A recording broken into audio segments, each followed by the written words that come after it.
welcome to next lecture of 11th class physics, physical word and measurement number 6। बच्चों आज का title है limitations of dimensional analysis. Limitations.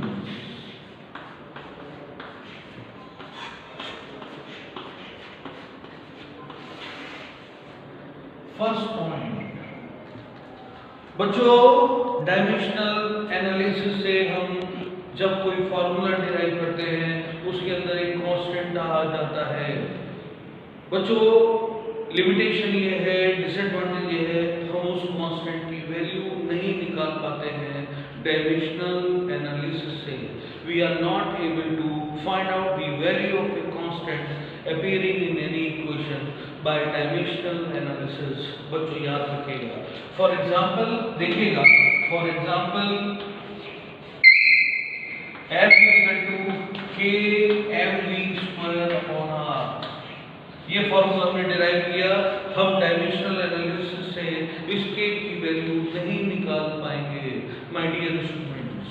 ये बहुत बड़ी डिसएडवांटेज है डायमेंशनल एनालिसिस की। बच्चों दूसरी लिमिटेशन पढ़ सकते हैं डायमेंशनल एनालिसिस की। डायमेंशनल एनालिसिस से हम उन फॉर्मूलाज को डिराइव नहीं कर पाएंगे जिनके अंदर कोई भी trigonometric term like sine theta, cosine theta, sec theta, tan theta, cot theta, इस टाइप के टर्म्स डायमेंशन फॉर्मूलाज के अंदर इन्वॉल्व हैं। उन फॉर्मूलाज को हम डिराइव नहीं कर पाएंगे। बच्चों I repeat, we are not able to derive those formulas in which any trigonometric function like sin theta, cosine theta, tan theta, cot theta, sec theta, cosec theta are involved। ये दूसरी limitation है बच्चों dimensional analysis की। we are not able to find the value of k। पहली, not able to derive these formulas। दूसरी, तीसरी limitation देखिए my dear students. बच्चों डायमेंशनल एनालिसिस से हम उन फॉर्मूलाज को भी डिराइव नहीं कर पाएंगे जिनके अंदर logarithmic calculations, exponential calculations involve हैं। लॉगरिथमिक फंक्शंस अगर फॉर्मूला में आ जाता है या एक्सपोनेंशियल फंक्शन फॉर्मूले में आ जाता है तो डायमेंशनल एनालिसिस से हम उन फॉर्मूलाज को डिराइव नहीं कर पाएंगे। ये भी एक बहुत बड़ी लिमिटेशन है डायमेंशनल एनालिसिस की, यानी लॉग, एक्सपोनेंशियल फंक्शंस वाले फॉर्मूलाज को भी हम डिराइव नहीं कर पाएंगे डायमेंशनल एनालिसिस से। बच्चों नेक्स्ट लिमिटेशन पर चलते हैं, डायमेंशनल एनालिसिस की लिमिटेशन नंबर 4 पर चलते हैं। बच्चों डायमेंशनल एनालिसिस से बहुत इंपॉर्टेंट लिमिटेशन है, हम उन फिजिकल क्वांटिटीज का फॉर्मूला डिराइव नहीं कर पाएंगे which are depending over more than 3 fundamental quantities. जो 3 से ज्यादा फंडामेंटल क्वांटिटीज पर डिपेंड कर रही हैं वो फॉर्मूलाज डायमेंशनल एनालिसिस से डिराइव नहीं किए जा सकते हैं। तो अब भी क्लियर आपको हो गया होगा माय डियर स्टूडेंट्स। बच्चों आगे चलते हैं 5th पॉइंट पर। 5th पॉइंट देखिएगा my dear students. 4th clear हो गया आपको। 5th पॉइंट पर माय डियर स्टूडेंट्स चलते हैं। डायमेंशनल एनालिसिस से हम उन फिजिकल क्वांटिटीज के फॉर्मूलाज को भी डिराइव नहीं कर सकते जिनके अंदर एडिशन या सब्सट्रैक्शन आ रहा है। अगर एडिशन आ रहा है, for example v is equal to u plus ad,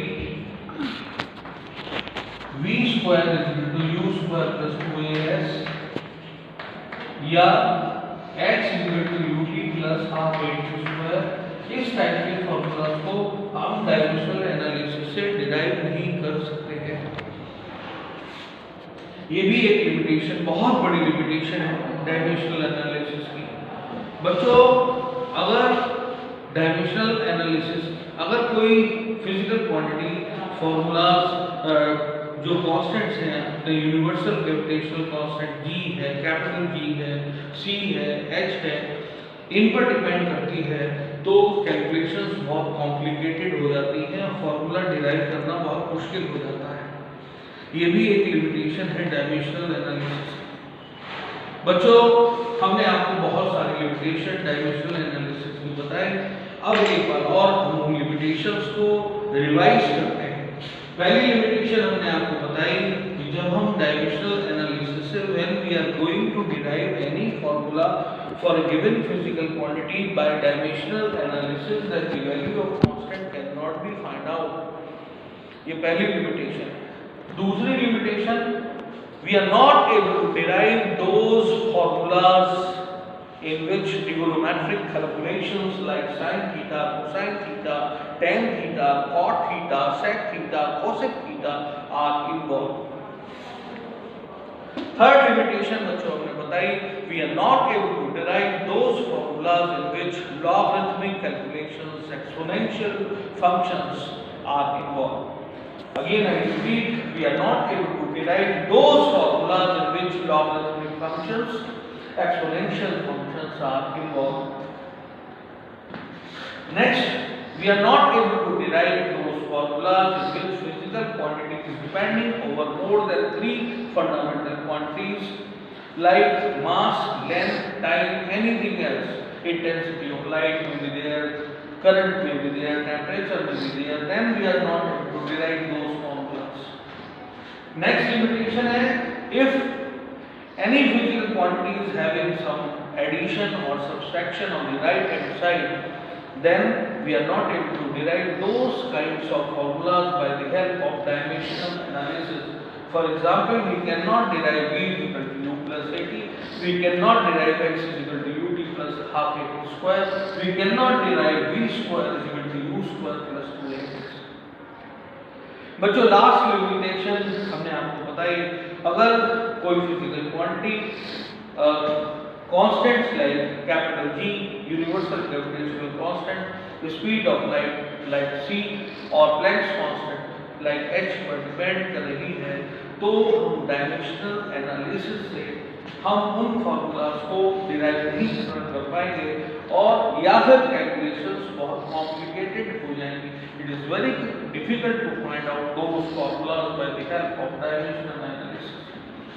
As far as your examination is concerned, बच्चों याद रखिएगा, this is very important problem of at times of 11th class examination. What is the limitation of dimensional analysis? This is a very important problem of question paper at times.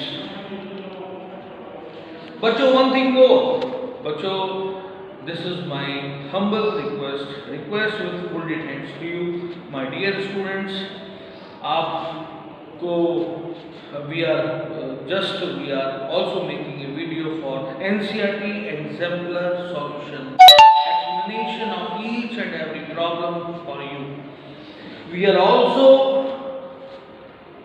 also making a video of NCERT solution, NCERT book solution of 11th class with explanation of each and every numerical for you.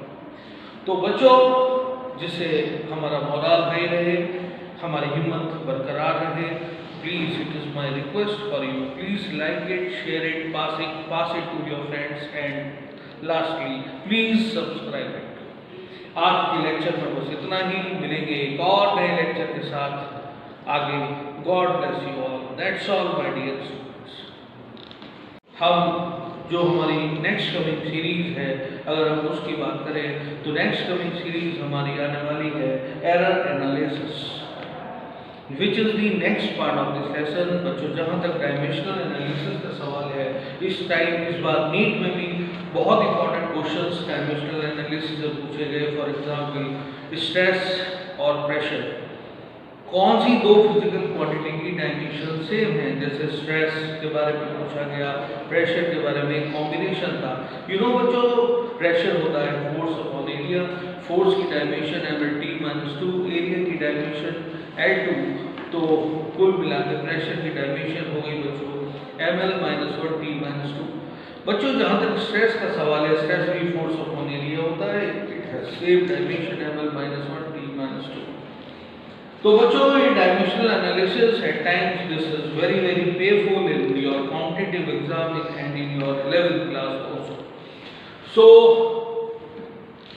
और as far as एक और application मैंने आपको बताई थी, to convert physical quantity in one system of units to the physical quantity in other system of units। बच्चों that numerical is also very very important। और हमारी सीरीज को अगर आप डायमेंशनल एनालिसिस पे स्ट्रॉन्ग होल्ड करना चाहते हैं तो बच्चों total series, this is the end point of today's dimensional analysis physical word and measurement number 6 it is right। तो टोटल 6 सीरीज हैं डायमेंशनल एनालिसिस की। इसे रेगुलर 1 से 6 तक देखें, you will have a strong handling over the dimensional analysis. और एक और एडवाइस हमारे पास है कि इसके साथ आप एनसीईआरटी बुक पेज नंबर 215 और बुक्स उसे जिसमें डायमेंशनल एनालिसिस के फॉर्मूलाज दिए हुए हैं उन्हें कंसल्ट जरूर करें। और अगर आपकी कोई क्वेरी होती है तो कमेंट बॉक्स में उस क्वेरी को लिखकर डाल दीजिए, I will certainly solve that problem. Comment box में पॉजिटिव कमेंट जरूर लिखिएगा, you are most welcome. Write your comment with your name and place from which you are watching us, right? God bless you all, my dear students.